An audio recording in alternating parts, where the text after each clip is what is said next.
Hey guys, it's Bro You Whack, and I'm so excited to be making this video for you guys, even though it's going to probably be the worst video I ever made, as you can tell from the gameplay, and probably the audio, because it's probably going to be echoing in my hotel room. But I just came back from Blizzcon, rushed to my hotel room, and I really wanted to bring you this video of Overwatch 2 gameplay, exclusive Overwatch 2 gameplay of the brand new PvE experience. I'm going to be trying to explain everything that this new game mode has to offer, but if you want to have more in-depth questions, they will have a panel that probably will be available after this video does get released. But first and foremost, I gotta shout out Overbuff because they were able to actually film me over the shoulder, but I want to de-shout out for real because they yoinked my freaking Mei, but I was like, fine, you can have the Mei. But on this build, there's only going to be 4 characters that you can choose from. Now, in the future, I don't know if there will be more characters because the cinematic did show more characters like Brigitte and Mercy and Genji, but we can only choose from Tracer, Mei, Lucio, and Reinhardt. Now, how this gameplay is going to be working out, and also I'm going to be only doing this in one take as terms of the audio, so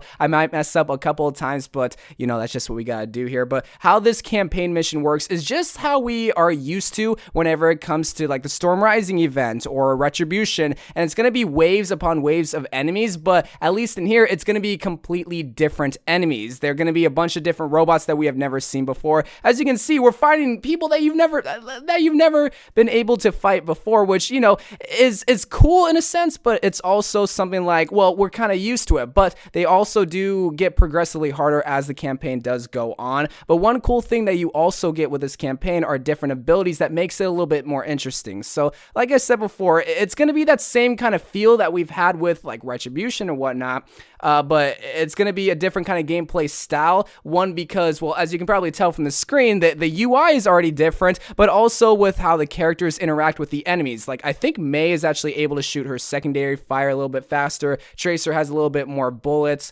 Reinhardt and Lucio, I'm not entirely sure because I wasn't too focused on that. But as terms of the characters that you're able to play as, that's all that I could really tell from. Like, that was like basically different. When it comes to the campaign though, and how it actually progresses, there are some other cool features about this specific thing too. As you're seeing me change the sensitivity, man, I was telling everyone, it's like, yo, I normally play on console, but I'm not that good on PC, but I'll try my best. But the sensitivity was just way too high, which I will talk about the room that I was in later. But really, I know you care about the Overwatch 2 gameplay that you're watching. I'm just so terrible. This is why I don't ever do one take commentaries anymore, because I'm just so bad. So this is actually something I wanted to talk about. This was what I was trying to get at. So there's actually these things that you're able to pick up that are special abilities or secondary abilities. So I think I picked up like grenades that, as you see me trying to figure it out, I'm just so bad, man. I'm so bad at PC, but you're able to actually get these abilities where I think the one that I picked up were like scatter grenades of some sort. You stick it to the enemy. Yeah, so it does a little bit more damage. I know there's also a turret that you're going to see later on in this gameplay that is just like Torbjorn's turret, where it's able to fire at these enemies. Typically, you want to use it whenever these flying enemies do come in. And you're also just seeing on the gameplay that there's cutscenes of these big bosses. So just like Retribution, when you were fighting the sniper, when you're fighting the assassin, there's going to be these big turret boys, there's going to be big thick boys. Those are perfect descriptions of how these enemies are, but I really don't want you to think that when it comes to the PvE, now PvP is going to be a separate video, a completely different video, but when it comes to the PvP, it's not going to be entirely different where you're going to need to stress about it, where you're going to need to stress, oh, are these skins going to transfer? Is Overwatch 2 going to be... No, when it comes to PvE, it's stuff that we've seen before. It's stuff that you do not need to worry about. So I don't want anybody freaking out in the comments of this specific video be like, oh my god, Overwatch 2 this, Overwatch... No, when it comes to the PvE experience, it's going to be enhancing Overwatch 1, or just, it's going to be more DLC that we really wanted to see. And I never, I didn't show the whole entire cutscene at the beginning, but that's because it was legit like a 2 to 3 minute cutscene that I don't think you wanted to sit through. You really wanted to get into the gameplay and see how Overwatch 2 PvE is really going to feel. And plus, when you do get PvE yourself, you're going to be able to see the cutscene yourself. So even though it's probably already out there on YouTube, I don't want to spoil it for any of you guys, even though, like, again, it probably is already going to be spoiled. But again, that's why I just wanted to show the gameplay, because while the cutscenes are going to be the same, the gameplay is going to be different. One other thing that also comes exclusively to Overwatch's 2 PvE are the abilities. So you saw at the beginning where I was able to choose between 2 abilities only, at least on this build. But just like the leaks that you saw earlier on in this year, earlier on this month, you're going to have different kind of abilities as well as you do progress through the levels. And this is what's going to keep you to continue to play Overwatch 2 PvE, or being able to unlock these certain abilities. But then you might ask yourself, well, isn't it going to be the same story? Yes, but the build that we were playing on is probably the easiest version that you could ever play, because you guys know how bad I am at PC and how bad I am at Tracer, which is why I was upset why Faria took May from me. It's like, dog, if I'm going to have any, and you just saw right there, I know I just keep jumping back and forth, but you saw me use my pulse bomb, and the ability that I chose at the beginning was a scatter pulse bomb, in a sense, where it explodes, but then there's a secondary explosion where it harms nearby enemies. And you really want to try to use that on bosses, which is why I used it right there, because it was going to do a lot of damage on the big boy, but then his minions around him were also going to take in effect that damage as well. So, and the other one that I saw, I think it was reload your pulse bomb that doesn't make sense. It was like, it has something to do every single time that you blink. I think every single time that you blink, you reload it, but basically what the abilities are supposed to do are enhance your gameplay experience, or at least enhance your hero. And the more that you level up, the more better the abilities get, because ideally what's supposed to go on is that you're going to want to come back to this specific campaign mission. While it's the same story and while it's the same missions, you are going to be playing it at a harder difficulty, which is going to be just impossible to win. Not impossible, because the more you do it, the more you get used to it, the more you'll learn the tips and tricks. And really quickly, this is where you're going to see me pick up the turret, and I really wanted the turret, so I stole that from Faria.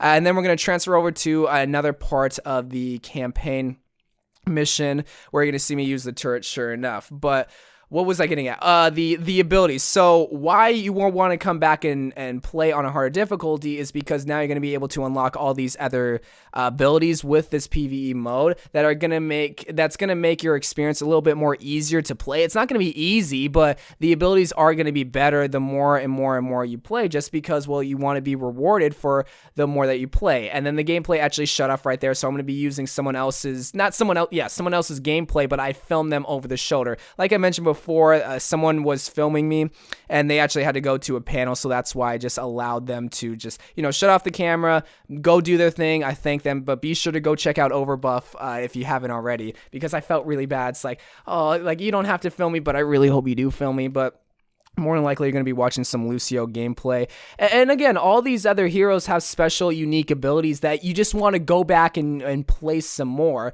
But when it comes to the actual campaign mission, like I mentioned before, it's nothing too different or nothing that we've ever really seen before. But there is a strategy to it. Like, if you are a PvE player, like if you actually go in and try to get the achievement, you know that you go back over and over and over and over and over every single time. So it's not like discouraging when you have to hear, oh, I have to go back, because you were already going to do it anyway. But at least now there's incentive. At least now there's a big reason for you to go back, a bigger reason to go back, because now you actually have unlockables. Now you actually have things that can make your gameplay easier if you did want to play it on Legendary, or if you just wanted to play to experience the new abilities or whatnot, then that should be another reason why you want to play it as well. Hopefully I'm making sense, because I've never done a one-take commentary in the past like 3 years, because I always try to edit it. But yeah, when it comes to the rest of the PvE experience, there's really not much else to say other than, well, there's a bunch of cutscenes, there's new enemies, new abilities, new hero abilities, the abilities that I just mentioned before are like the turrets and whatnot, and new interactions, and the heroes are slightly different. Like you probably saw me just not complaining, but crying about how Tracer has 54 bullets, and every single time I was blinking, I was expecting to reload because I'm so used to her having 40 bullets. So there's little tweaks in this. It's definitely that Overwatch feel, but it also has that Overwatch 2 feel where it's different enough, but not completely different to where it doesn't feel like Overwatch. It has the same heroes, it has the same hero progression, and and it has that traditional PvE feel that we've come to know and love. And that's one thing that I don't know if people will actually like, but at least for me, it was just so nice to be able to play a new Overwatch campaign mission, but also for it to feel slightly different, to do more things, because while it's the same feel, the same progression, it just has a different combat system that you will grow to appreciate, especially all you PvE players out there. I want to know if there's anything else other than what I've already talked about. Again, I don't have a script. I just want to do this off the top of the dome because I just literally played it 30 minutes ago, so I kind of know what Overwatch 2 PvE has to offer. But I think that's really just it. So I don't know. Let me know what you think about just the PvE. Later on in Blizzcon, I will try to go and get some more over-the-shoulder gameplay when it comes to PvP. They just didn't switch it out, and we all had to agree to play PvP, but everyone was off sync. Everyone was playing the PvE mode at different times. But yeah, that is the new campaign that takes place on Rio de Janeiro in Brazil, and I just can't wait to maybe see what more they have to offer when it comes to PvE. But I love you guys. Thank you guys for watching. More Overwatch videos to come, and bye.